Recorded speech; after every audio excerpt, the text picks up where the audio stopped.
Speaking to MMA reporter Helen Yee, Muhammad urged Topuria to focus on defending his featherweight title instead of provoking the reigning lightweight champion. Have you seen that, Ilia? Lo podemos resolver dentro de un octógono, ya que fuera no, porque... Yeah, I mean, be careful what you wish for, right? If you're Ilia, you got a lot of guys in your division, you still have to fight. And Ilia's getting to that point, right, where you're undefeated, you're getting a lot of hype, so now you're just starting to call out and, play that game of trying to be like the next McGregor. But you don't want to mess with Islam and them, because like they said, it's different there. You want a street fight, they'll street fight you. They're not Islam doesn't care about, let's get paid for it. He sees you, you disrespect him, he's going to show you what disrespect means. Be careful what you wish for, Muhammad warned, calling out Topuria's bold approach. You're undefeated, you're getting hype, but don't mess with Islam. With Topuria preparing for his first title defense against Max Holloway at UFC 308, will he take the advice or escalate the feud even further? The UFC lightweight division is on the brink of a potential powder keg, with Ilia Topuria's recent move threatening to ignite a controversy that could reshape the championship landscape. At the center of this brewing storm is the undefeated featherweight champion's audacious challenge to Islam Makhachev, a move that has drawn mixed reactions from the MMA community. Alexander Volkanovski had an interaction with him yesterday. Does that kind of go how you thought it would be? You guys were respectful, you'd shake hands? I always respect Volk, always. Before the fight, after the fight, there was nothing personal. I was only fighting for my dreams. And this is the same thing what's happening this Saturday with Max. I have all the respect for him. He's a great fighter. He has achieved many great things in the sport. You can't take the credit from him. So I have learned many things from him. He called me a fan. Yeah, I followed his career. I've been a fan. How can you not be a fan of Max Holloway, right? So he's been a great example for me, but now it's my time to be that example for the new generation. Topuria, riding high after his spectacular knockouts of Alexander Volkanovski and Max Holloway, has made it crystal clear that he's not intimidated by Makhachev's reputation. In a bold statement that echoes the brash confidence of Conor McGregor, he declared, "I want to fight at 155. I don't really need Islam's name." It's not like he's anything extraordinary. How do you think you would beat Ilia Topuria? I'd grab him by the scruff of the chest and slap that little nose off him, yeah? Little ding-dong of a thing he is, yeah? I'm fucking Spanish. I'm in Marbella, bro, yeah? I'm in Marbella at the bare knuckle stall, and let's see what's what. We're bouncing the yoke, have a bare knuckle. You little fool, I'll cave your head in. You little short-ass tick, I'll box your jaw in. On site. I'm in Marbella, Spain, yeah? I'm in Marbella, Spain, October 12th at the bare knuckle. Stall it, bro, yeah? See what happens here. See what happens here when you cross me, bro, or you come across me. However, not everyone is convinced this is a wise move. Belal Muhammad, the current welterweight champion, has stepped forward with a stern warning. Be careful what you wish for, right? Muhammad cautioned. If you're Ilia, you got a lot of guys in your division you still have to fight. Ilia's getting to that point where you're undefeated, you're getting a lot of hype, so now you're starting to call out and play that game of trying to be the next Conor McGregor, but don't mess with Islam. I mean, be careful what you wish for, right? You got a lot of guys in your division, you still have to fight. And Ilia's getting to that point, right, where you're undefeated, you're getting a lot of hype, so now you're just starting to call out and, play that game of trying to be like the next McGregor, but you don't want to mess with Islam, because like they said, it's different there. You want a street fight, they'll street fight you. He sees you, you disrespect him, he's going to show you what disrespect means from Dagestani. The warning takes on an even more serious tone when Muhammad references the cultural sensitivities of Dagestan. Like they said, it's different there. If you want a street fight, they'll street fight. Islam doesn't care about, let's get paid for it. He sees you, you disrespect him. He's going to show you what disrespect means from Dagestan. You don't want to mess with Islam and them, because like they said, it's different there. You want a street fight, they'll street fight you. They're not Islam doesn't care about, let's get paid for it. He sees you, you disrespect him, he's going to show you what disrespect means. Adding fuel to the fire are Topuria's previous comments about potentially injuring Makhachev in a street fight, a sensitive topic that has historically inflamed tensions with Dagestani fighters. This mirrors the infamous incident involving Tony Ferguson's street fight claims about Khabib Nurmagomedov. Not everyone is dismissing Topuria's chances, however. Dominic Cruz offers a more nuanced perspective on how Topuria might challenge Makhachev. He has the tools, Cruz explained. It's about keeping it on the feet, dictating the range, and keeping Makhachev on his heels. If you keep a wrestler on his heels, it's hard for them to time the shot. You beat Islam, you're in the greatest conversation. Like you're one of the GOATs conversation. So to go do that and I'm telling you, man, I feel like they're sleeping on his wrestling, and I think his attribute is that. Obviously, these guys think they can say this and that, but also Islam's guys think it's a little bit this and that. But man, Islam, bro, for me, that's the greatest of all time. Before we dive in, I want to know your thoughts. Should Topuria get an immediate title shot at lightweight? Would his power translate to the bigger weight class? And who wins this dream matchup if it happens? Drop your predictions in the comments. Now let's break down what's really happening in this heated rivalry. Khabib Nurmagomedov, Makhachev's mentor, presents the most measured response. He suggests Topuria must first prove himself at lightweight by facing a top contender like Charles Oliveira before earning a title shot. If he moves up and beats somebody like Charles Oliveira, of course he gets a title shot. I think Ilia can beat him, Khabib stated. Ilia Topuria. He said, you know what? I want to go up to 155 pounds, fight the #1 contender, and then if he wins that, then he fights Islam. I think that's good, brother. I think he deserves. I think if he move up and he beat somebody like Dustin Poirier or Charles Oliveira, he's next. Why not? Because there is nobody. So you don't think right now Ilia deserves a shot at 155 pounds? Without fighting in 155? Without, no, I don't agree. Because Islam already give chance, and people talk bad about like, oh, he fight 2 times with Volkanovski, but the UFC pushed this fight, and this fight was good in first fight. But why Islam have to give 3 times chance for 145 champion? Why? It's not fair for 155 pounds. Right, But if he move up and he beat somebody like Charles Oliveira, of course. You know what I think? Yeah. I think he can beat him. Yeah. I think he can beat him. I like Charles, but I think so too. No, I think Ilia can beat him. The UFC finds itself at a crossroads. Dana White's diplomatic response, there's still other possibilities, a lot of going on right now, suggests the promotion is carefully weighing its options. As the MMA world watches with bated breath, one thing is certain: the potential matchup between Topuria and Makhachev has all the ingredients of an explosive, career-defining confrontation. The UFC finds itself at a critical crossroads with Ilia Topuria's audacious move to challenge the lightweight division. At the center of this heated debate stands Henry Cejudo, a passionate advocate for Topuria's immediate title shot. You know, Ilia Topuria is talking about coming to 155, and you're like, I'm tired of these little people coming up to fight me. That makes sense. Give the chance 3rd time from the same guy. Okay, I beat the Volkanovski twice. People still say, you're a bit small guy. Yeah. He's not your weight division. If I beat Topuria, it's gonna be the same. Everybody gonna talk same. If I go up, takes a 2nd belt, this is a legacy. But you know, one of your friends, you guys are teammates, you and Belal. Honestly, Belal killed my plan, you know. Yeah.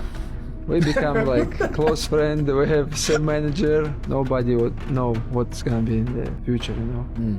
I just have same dream. Yeah. I want to be double champ. I want to be like you know. Champ. How many? 11 times defend your belt. You're on your way, man. You're on your way. Cejudo's argument is compelling and straightforward. Topuria knocked out 2 first-ballot Hall of Famers, Volkanovski and Max Holloway. Those guys are amongst the greatest featherweights of all time. I think he deserves it, he declared during a recent interview on the Pound for Pound podcast.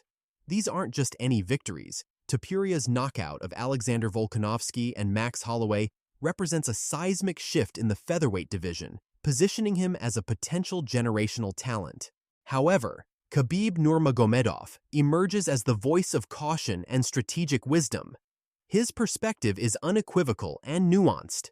Without fighting in 1555? No, I don't agree, Nurmagomedov stated emphatically. Because Islam already give chance and people talk bad about like, oh, he fight 2 times with Volkanovski. But the UFC push this fight and this first fight was good. But why Islam have to give 3-time chance for 145 champion? Why? It's not fair for 155 pounds. I don't think right now Ilia deserves a shot at 155 pounds. Without fighting in 155? Without, no, I don't agree. Because Islam already give chance, and people talk bad about like, oh, he fight 2 times with Volkanovski, but the UFC push this fight, and this fight was good in first fight, but why Islam have to give 3 times chance for 145 champion? Why? It's not fair for 155 pounds. Right. But if he move up and he beat somebody like Charles Oliveira, of course. Yeah. And I like that. And I think, you know what I think? Yeah. I think he can beat him. Yeah. Nurmagomedov isn't simply dismissing Topuria. Instead, he's proposing a strategic pathway to legitimacy. His recommendation? A crucial elimination fight against Charles Oliveira. I think if you move up and beat somebody like Dustin Poirier or Charles Oliveira, he is next in line. Why not? Because there is nobody. Nurmagomedov explained. If you move up and he beats somebody like Charles, of course, title shot. I think Ilia can beat Oliveira. Beyond the immediate matchmaking, Khabib's perspective reveals a profound understanding of career progression in combat sports. He emphasizes that greatness isn't handed out, it's earned. I think Islam's better than Khabib. Yeah, he's more well-rounded, I agree with that, 100%. Islam is a bit more, he's way more well-rounded, better jab, better kicks, better everything. I'd say he's defended the belt more times, blah, blah, blah. But Khabib is more effective, in my opinion. I would say yes in the older days, yes. Going now, yeah, against Matus Gamrot, yeah, or Arman Sarukian, the level is different now, man. Yeah, you're right. Yeah, killers, but them lot flipping that well-rounded, isn't it? I love Khabib. I think he's 1 or 2 greatest lightweights ever. Yeah. But he never fought any wrestlers, man, and that's what all my frustration was. Yeah, okay. The journey to greatness in the UFC is built on stepping up to the right challenges, Nurmagomedov argues. Bypassing necessary trials could potentially shortchange both Topuria's development and the competitive integrity of the lightweight division. Topuria enters this new challenge with an impressive 7-0 UFC featherweight record, with his sole lightweight win coming against Jai Herbert in 2022. His decision to vacate the featherweight title signals serious ambition. What's the issue with Islam? I see you guys going back and forth as well. What's the problem there? I don't have anything personal with him. I don't have any issue. The only point is that he's the world champion in the lightweight division. I want to move up to lightweight division, and I wanna face him in the future. How far away do you think you are from 55? How many fights? How many fights? I can do it after this one. You want to do it after this one? Like already, or? I want to do it. I want to do it. It's easier for me to weight cut. I feel very good at that way. I already did it. I already fought at 155 in London against Jai Herbert. So I felt really good. So I want to do it once again, and for the world title, because I don't wanna do it with any different opponent. Ariel Helwani has already suggested the potential Makhachev fight could materialize as early as International Fight Week in June, adding another layer of excitement to an already explosive narrative. UFC CEO Dana White has been characteristically enigmatic about the potential fight, cryptically noting there are still other possibilities and a lot of going on right now.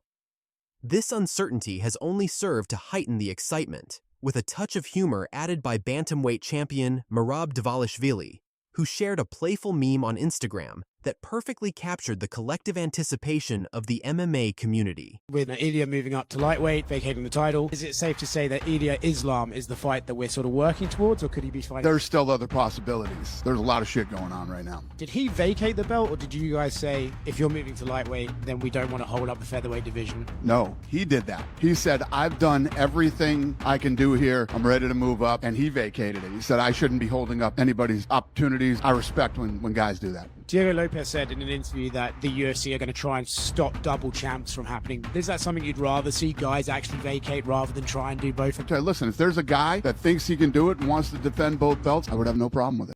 Most compelling are the insights from former bantamweight champion Dominic Cruz, who has provided a detailed strategic breakdown of how Topuria might approach a fight with Makhachev.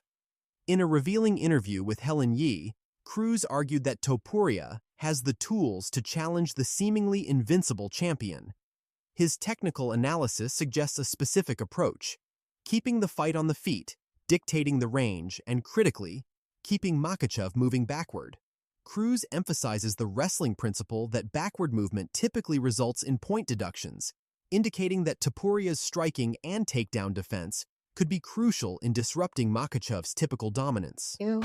Are you coming to the tree? They strung up a man, they say you murdered three. Strange things that happened here, a stranger wouldn't. The context of this potential matchup is rich with narrative and technical intrigue. While Makhachev might view Topuria differently now that he has vacated the featherweight title, experts like Luke Thomas believe the fight deserves serious consideration. As Thomas noted, Makhachev just doesn't have great choices and is the UFC lightweight champion, which adds additional weight to any potential matchup. Ultimately, the potential fight between Makhachev and Topuria represents more than just a simple athletic contest. It embodies the unpredictability and excitement that makes mixed martial arts such a compelling sport. Whether the fight materializes or remains a tantalizing possibility, it has already captured the imagination of fight fans worldwide, demonstrating the dynamic and ever-evolving nature of UFC competition.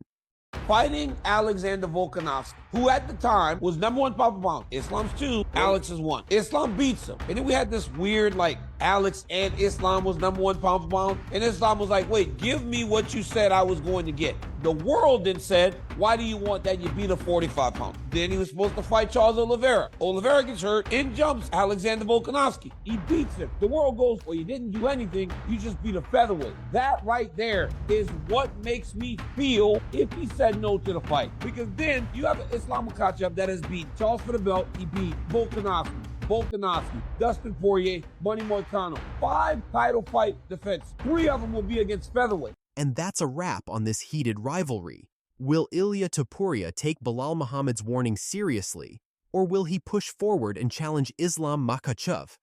The UFC lightweight division is at a crossroads, and the drama is just getting started. Let us know in the comments, who do you think comes out on top? Don't forget to like, subscribe, and hit that notification bell so you never miss an update on the latest MMA showdowns. Thanks for watching, and we'll see you in the next one.